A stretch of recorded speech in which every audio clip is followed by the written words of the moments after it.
Hi అండి, welcome to pi academy. ఇది RRB 500 series. Present మనం ఫిజిక్స్ సబ్జెక్ట్ లో మెకానిక్స్ టాపిక్ లో ఉన్నాము. ఈ రోజు మనం 5 క్వశ్చన్స్ ప్రాక్టీస్ చేద్దాం. 2 steel balls of mass 5 kg and 10 kg have same kinetic energy. Which ball is moving fast? అంటే రెండు బంతులు 5 కిలోలు అండ్ 10 కిలోస్. రెండు బంతులకి ద్రవ్యరాశి వేరు వేరు ఉన్నాయి. రెండిటికి ఒకే గతిశక్తి ఉంది. రెండిటికి కినెటిక్ ఎనర్జీ సేమ్ ఉంది. అప్పుడు ఆ రెండిట్లో ఏది వేగంగా కదులుతుంది అని అడిగాడు అనమాట. ఇక్కడ మనకి డయాగ్రామ్ లో చూసుకుంటే ఒకటి 5 kg, ఇంకోటి 10 kg. కినెటిక్ ఎనర్జీ సేమ్ అంటే మనము KE1 is equals to KE2. Kinetic ఎనర్జీకి ఫార్ములా హాఫ్ mv² కాబట్టి half m1 v1² equal to half m2 v2². m1 ఎంత 5 ఇంటూ హాఫ్ ఆఫ్ క్యాన్సిల్ అయిపోతే v1² ఈక్వల్ టు m2 ఎంత 10 v2². 5 1s are 5 2s are v1 by v2 is equals to √2/1. √2 అంటే ఎంత 1.414/1. అంటే v2 1 అయితే v1 అనేది దానికంటే ఎక్కువ ఉంది కాబట్టి v1 is greater than v2.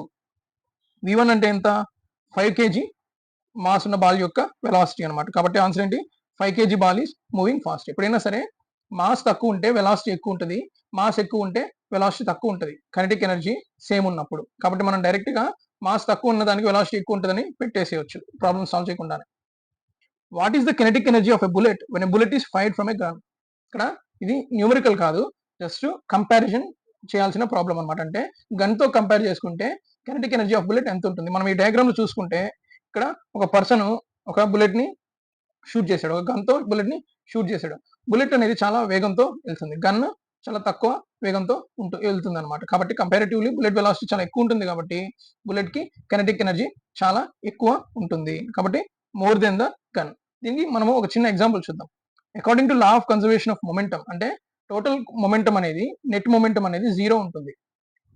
దీని ప్రకారము గన్ యొక్క momentum is equals to bullet యొక్క మొమెంటం. అంటే ఇవి రెండు ఆపోజిట్ డైరెక్షన్ లో ఉన్నాయి కాబట్టి ఒకటి ప్లస్ ఇంకోటి మైనస్ అవుతుంది అనమాట. ఇప్పుడు గన్ మొమెంటం అంటే ఎంత mgvg is equals to mbvb. ఒకవేళ మనము గన్ యొక్క వెయిట్ అప్రాక్సిమేట్ గా మనం అప్రాక్సిమేట్ వేసుకోవచ్చు. ఒక 5 kg ఉంది అనుకుందాం. 5 kg గన్ అంటే ఇక్కడ పిస్టల్ కాబట్టి ఒక 2 kg అనుకుందాం. గన్ యొక్క వెలాసిటీ ఎంత ఉంటుంది? అది సడన్ గా రీకాయిలింగ్ వెలాసిటీ, అంటే గన్ను బుల్లెట్ ని కాల్చగానే వెనక్కి వస్తుంది అనమాట. వెనక్కి వచ్చిన వెలాసిటీ మనం ఒక 10 మీటర్/సెకండ్ అనుకుందాం. మాస్ ఆఫ్ బుల్లెట్ ఎంత ఉండొచ్చు? ఒక 10 grams. 10 grams అంటే మనం కేజెస్ లో తీసుకుంటే 10/1000. వెలాసిటీ ఆఫ్ బుల్లెట్ ఎంతో మనము చూద్దాం. ఇప్పుడు ఇది 10 క్యాన్సిల్, దీని నుంచి వెలాసిటీ ఆఫ్ బుల్లెట్ ఎంత వస్తుంది అంటే according to conservation of momentum అంటే రెండుటి మొమెంటమ్స్ ఈక్వల్ అవ్వాలి అంటే ఇక్కడ వెలాసిటీ చాలా హై ఉంటుంది అనమాట. ఖచ్చితంగా ఇంకా వెలాసిటీ చాలా హై ఉంది. అంటే ఇక్కడ 10 ఉంటే ఇక్కడ అప్రాక్సిమేట్లీ 200 times మోర్ ఉంది. కాబట్టి కినెటిక్ ఎనర్జీ కూడా అదే రేంజ్ లో చాలా ఎక్కువ ఉంటుంది. What will be the kinetic energy of an object of mass m if it's speed changed from v to 2v? అంటే v నుంచి 2v అయితే వెలాసిటీ పెరిగింది కాబట్టి ఖచ్చితంగా కైనెటిక్ ఎనర్జీ కూడా పెరుగుతుంది. అంటే initial kinetic energy by final kinetic energy is equals to half mv1² by half mv2². v1 నుంచి v2 పెరిగింది, కైనెటిక్ ఎనర్జీ పెరిగింది. ఎంత పెరుగుతుంది? ke1 by ke2 is equals to ఈ రెండు క్యాన్సిల్ అయిపోతే v² బై 4v². అంటే v2 లో 2v సబ్స్టిట్యూట్ చేసి దాన్ని స్క్వేర్ చేస్తే 4v² వస్తుంది. దీని నుంచి ke2 is equals to ke2 ఈ పక్కకు వస్తుంది, ke1 ఈ పక్కకి వెళ్తే 4ke1. అంటే వెలాసిటీ డబుల్ అయితే కైనెటిక్ ఎనర్జీ 4 times పెరుగుతుంది. ఎప్పుడు mass of the object same ఉన్నప్పుడు వెలాసిటీ డబుల్ అయితే స్క్వేర్ కాబట్టి వెలాసిటీ కైనెటిక్ ఎనర్జీలో స్క్వేర్ కాబట్టి అది స్క్వేర్ అవుతుంది. అంటే ఇది 2 అయితే అది 4, ఇది 4 అయితే అది 16, ఇది 16 అయితే అది 256. అట్లా మనం డైరెక్ట్ గా ప్రాబ్లమ్ సాల్వ్ చేసేటప్పుడు స్క్వేర్ ఫార్ములాలో అంటే ఈ మోడల్ ప్రాబ్లమ్స్ ఇంకొన్ని ప్రాక్టీస్ చేస్తే మనం డైరెక్ట్ గా స్క్వేర్ వాల్యూతో ఆన్సర్ పెట్టేయచ్చు అనమాట. ఇక్కడ బి ఎంత 4ek. ఒకవేళ ఇనిషియల్ అంటే ఫస్ట్ కైనెటిక్ ఎనర్జీ ఎంత ఉంది సెకండ్ దాంతో పోల్చుకుంటే అంటే మనం ఏం పెట్టాలి అప్పుడు ek/4. ఆ సిచ్యువేషన్ లో వేరు, ఈ సిచ్యువేషన్ లో వేరు. సెకండ్ సిచ్యువేషన్ అయితే 4ek, ఫస్ట్ సిచ్యువేషన్ అయితే ek/4. అది కూడా మనం చూసుకోవాలి. The energy of 9800 joule was used to lift 7 kg weight. To which height it was lifted? అంటే ఒక 70 kg బరువుని చాలా హైట్ కి లేపాడు అనమాట. లేపినప్పుడు దాని యొక్క ఎనర్జీ అంటే మనం దాన్ని లేపడానికి మనం స్పెండ్ చేసిన ఎనర్జీ ఎంత 9800 joules. ఇప్పుడు దాన్ని ఎంత హైట్ కి లేపాడు అంటాడు.